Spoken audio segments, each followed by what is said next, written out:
为着要推动找头路的时，薪水公开透明，劳动部讨论要修正就业服务法，薪水公开的标准只要超过5万块，拢爱公开，嘛袂使搁写讲见面才参详，拍算讲明年会来启动修法。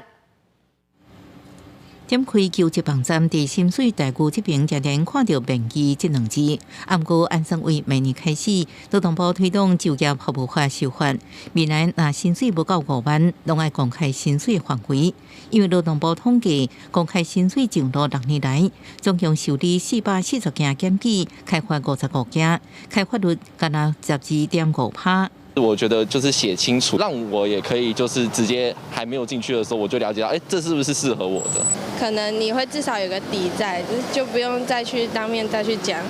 为主计总处数据来看，国内计薪族年会分布分做2个区，首先是20岁到24岁民众，月薪不到3万的人数有18.8万人，比率47.1%。第25岁到29岁，月领不到3万，也有14.9万人。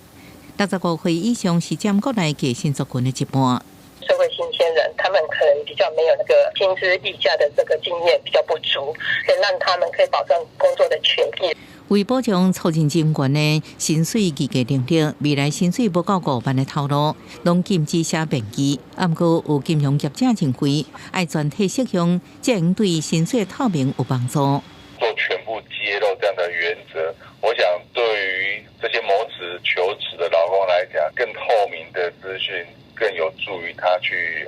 判断他的求职的机会。薪资呢，这个越透明化的话，也会跟着这个比价效应往上推升，有助于提高这个新鲜人这个薪资的一个这个拉抬。劳动部按算修法了后，应包含的头路范围差不多是9成，不过有其他经济专家认为，找头路应该提升自我的能力，将提悬薪水谈判的条件。记者综合报道。